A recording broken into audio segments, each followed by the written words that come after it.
Assalamualaikum warahmatullahi wabarakatuh. Let me introduce myself. My name is Fajar Setiawan with studi ID 254111008. Here, here I will present materi on competing in the global arena.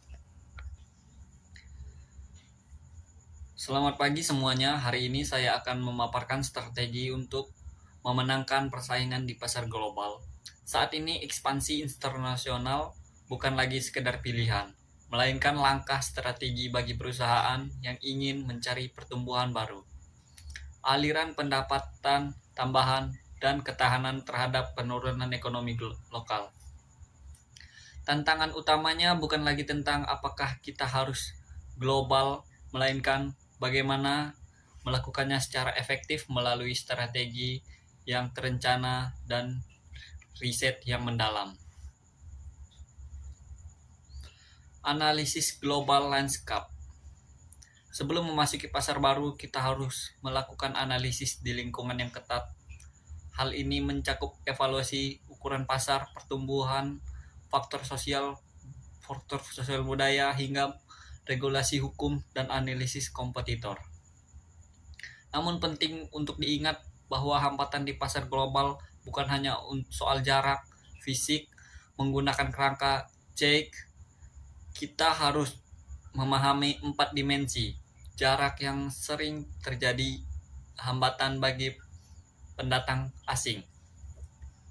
Yang pertama itu ada jarak budaya, perbedaan bahasa, nilai agama, dan norma sosial. Yang kedua, jarak administrasi, perbedaan sistem hukum, kebijakan perdagangan, dan hubungan politik. Jarak geografis meliputi zona waktu, perbedaan iklim, dan kompleksitas logistik. Jarak ekonomi, variasi tingkat pendapatan dan kualitas infrastruktur yang menuntut menyesuaikan harga dan strategi produk. Strategi inti. Yang ketiga itu ada strategi inti. Dalam menghadapi realitas semi globalisasi, di mana perbatasan tetap penting namun tidak membatasi kita, memerlukan keseimbangan antara standarisasi global dan kesesuaian lokal. Untuk menciptakan nilai lintas batas, saya mengusulkan penggunaan kerangka AAA. Adaptasi menyesuaikan produk untuk produk dan pesan dengan kebutuhan lokal. Contohnya adalah McDonald yang menyediakan menu khusus di berbagai negara untuk tetap relevan secara lokal. Agresi mencapai efisiensi melalui standarisasi proses atau produk, seperti Coca-Cola yang mempertahankan identitas merek dan rasa yang konsisten di seluruh dunia.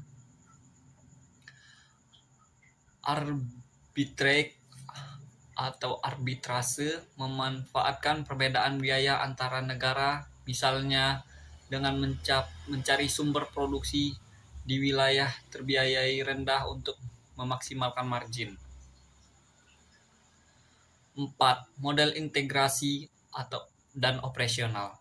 Secara strategis, sebagian besar perusahaan bercita-cita mencapai strategi transnasional, yaitu kondisi di mana kita memiliki integrasi global yang tinggi, namun tetap sangat responsif terhadap pasar lokal.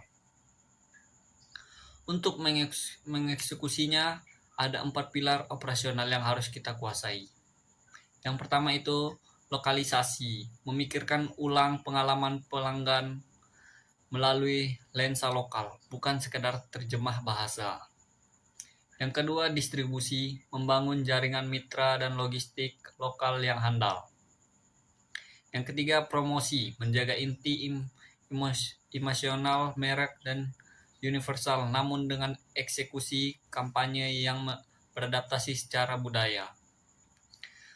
Analisis kinerja, menetapkan KPI yang jelas di setiap pasar untuk melakukan koreksi cepat berdasarkan data. Sebagai kesimpulan, keunggulan global yang berkelanjutan dibangun dengan memperhitungkan biaya dan keuntungan secara akurat. Dengan memahami jarak melalui change, menyeimbangkan strategi AAA, dan menjaga kerendahan hati budaya, kita tidak hanya akan bertahan di arena global, tetapi juga mampu mendefinisikan masa depan industri ini. Sekian presentasi dari saya akhiri. Wassalamualaikum warahmatullahi wabarakatuh.